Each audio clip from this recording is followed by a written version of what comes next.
This is a training video on how to optimize and manage Google My Business. I'm going to be going over some of the overviews and the concepts about Google My Business and how we're going to be approaching this. I want to go over also the sections that we're going to be working on, starting with the information about your business. That's one of the very important sections, but the good thing is you only have to fill out all this information once and then it's there. Then we're going to get into products, how we can use this to drive more traffic to our website, reviews, images, posts, and then insights and reporting. So first off, when it comes to the overview concepts, Google My Business is for local businesses specifically. It could also apply to a national business, but usually this is going to apply to a local business that wants to be found when customers are searching on Google, either for a category or specifically for their business. So we want to make sure that our customers are found. We want to make sure that we're optimizing for the right keywords so that we can get found. Why? Because we want to get phone calls, leads, and then we want to get website visitors that can turn into either leads or product sale. Let's get into the first section,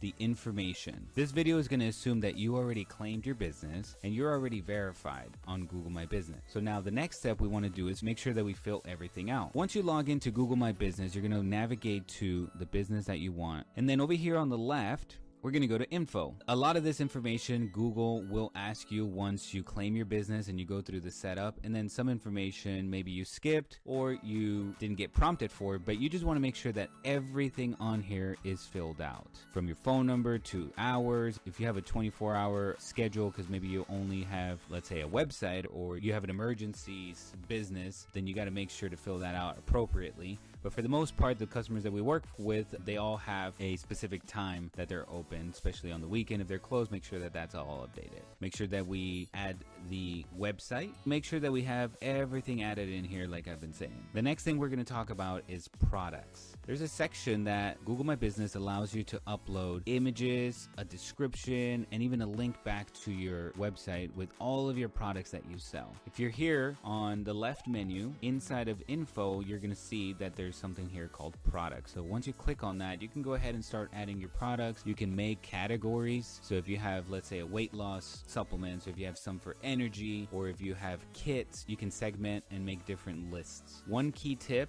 is you can actually add keywords to the categories that your customers might be searching for, and that way it'll optimize better. Once you clicked on products, all you have to do is click right here, add product. Gonna ask you for the images. Some of the best images that we've found are ones that look like a user generated content or something that somebody's submitting for a review. If we don't have something like that, then we can take images from the website that look nice and professional and then upload that here. Or you can use something like Canva and add your logo along with the product image and just drag your image here. Then you can add your product name, category if you've already established some. You also want to type in a product description. We can grab this description from the Shopify store, input it here, copy and paste. Or if you have the product listed on Amazon, you can put the product description from over there and just put it in here. Now we want to add a button, and what we want to choose is, because we want that website traffic converting into sales. Anytime that we're using a link, we want to use a UTM code along with the link. The easiest tool I recommend for this is just go to Google, type in UTM generator. It's the first link from Google Analytics tools,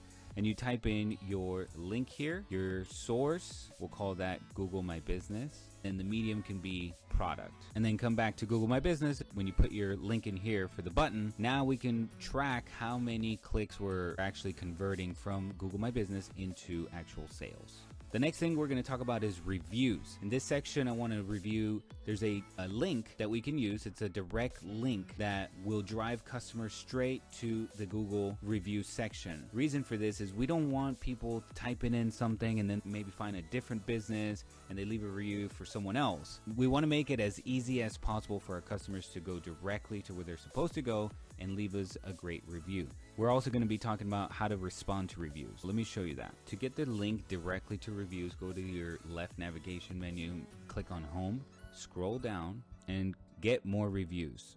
Click share review form, and this is the link that we want. Here's some ideas on where to post your link so that you can get more reviews. You can post it on your website. You can post it on social media. You can post it on YouTube video descriptions. There's a way that you can upload it to a default so that every video has this link in the description. Confirmation email. So anytime somebody buys anything from your website, you're sending out a confirmation email, put your link in there.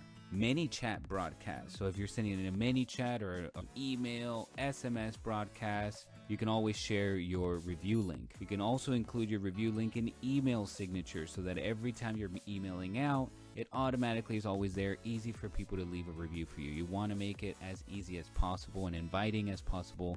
People are always sharing their feedback with you. Managing the replies is easy. You just log in, you go to the section where it says reviews, and then you're going to see all your reviews right here. You can click the button to reply. You can see the ones you haven't replied yet, so make sure that we reply to every single person. That's very key in Google's algorithm.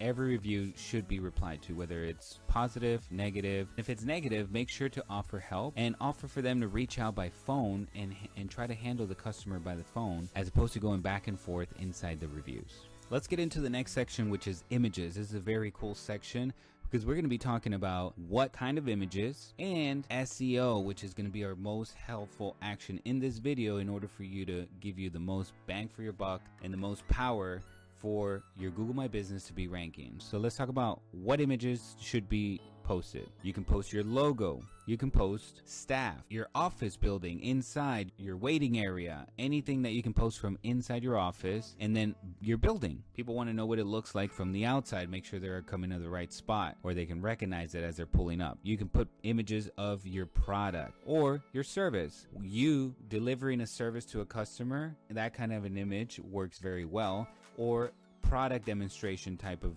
image that also works really well. As far as the SEO, what we want to do is every time we upload an image, we want to make sure that the file name describes what the image is about. So if your image is your waiting area inside your office building, then we want to call it, waiting area, business name, and then you can even add in the city. So waiting area, Natural Slim, San Juan, Puerto Rico, as an example. If you're working with a customer, you can say doing this or that. Now the next thing is metadata. I'll get into what that is in a second. I'm going to show you an example. And then geolocation. This is actually a very important step in the process.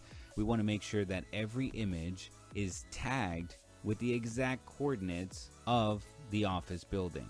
So for that, we're going to actually use a website that's called geoimager.com, and it'll automatically tag the image that we upload with the exact latitude, longitude, coordinates, so that Google can read exactly where that is, and it's going to rank us way better.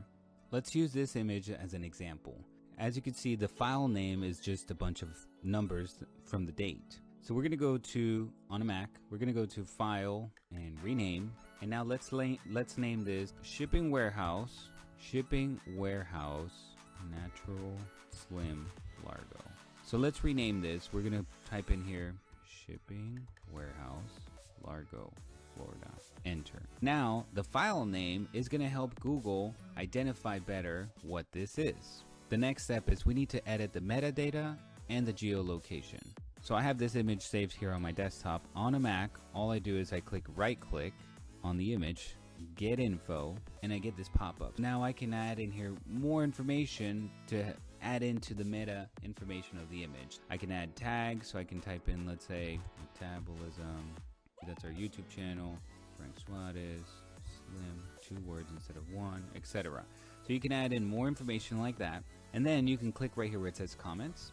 So I can add in staff from the shipping warehouse area working on online order delivery, or whatever, some sort of comments that tells us about the image. And that's it, we're done with this image. Now we're gonna have to add in our geo coordinates. We're gonna head over to the website geoimager.com, click on start now, and right here drop photos, click to upload. So we're gonna upload the one we were just working on. Okay, so what we want to do is we want to search for our address. So what you want to do now is we want to find the exact place on the map where our business is located. If you have the paid version, you can just type in your address here, but we have the free version, which allows you to do up to 5 images a day. So we're just going to zoom in until we find our building. I've now zoomed in all the way into my building. You can see that I added in the new geo tags down here. You can even add more keywords, more description, but we've already done that. So this is an alternative to what we did the other way.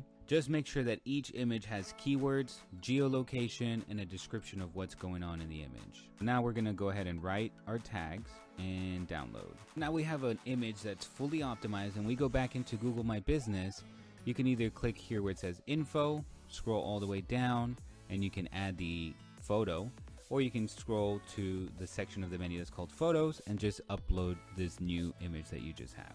I think the most images you can upload is 2,000, which we might or might not hit, but we're going to continue to upload everything that we can so that we can get as much as we can out of this Google My Business. The more images that we include, the better optimization I've seen across all the different listings that I've been able to manage. Let's get into posts. This is a way that if you do maximize the number of images that you're allowed to upload, you can always use something that's called posts. That's very similar to what we do on social media. You can post something like a success story. It could be a product image. It could be a video of a customer. It could be a video of the owner. It could be any kind of video or image. And posts only have 7 days life. After 7 days, it just falls off. You can continue posting this as much as you want, just like we do on social media, and the target is to at least post once per day. Again, you're going to find this on the left menu where it says right here, post. You can do different kinds of posts. If you're having an event, we want to promote about that.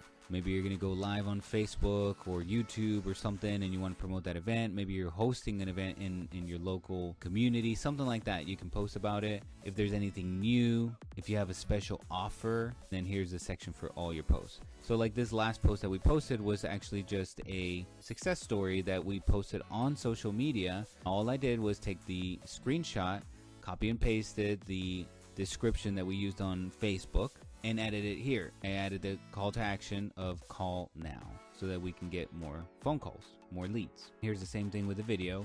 Uploaded a video, description, same thing that we used on Facebook, copy paste, call now. That's our main call to action from here. Unless we're promoting a specific product that we want to send them to the website to purchase, our customers want more calls. Finally, let's review the insights and reporting section. This is what we're going to use so that we can report to our customers every month so that they know what's going on. This whole section is what we need to go ahead and pass on to them so that they know exactly what's going on, popular times of the day, that they're getting traffic, where the traffic is coming from, how many customers actually called, how many asked for directions. All of this information is here under Insights. This also actually gets emailed to all of the Google My Business managers. Anybody that's a user that's a manager will be getting this email, and we can put that into a PDF and create a nice report out of it. That's it for this video. I hope we covered everything that you need to know and need to do on an ongoing basis to keep your Google My Business optimized, active, and generating calls, website visitors, and all the other good stuff that we want out of it. If you have any questions, let me know down below.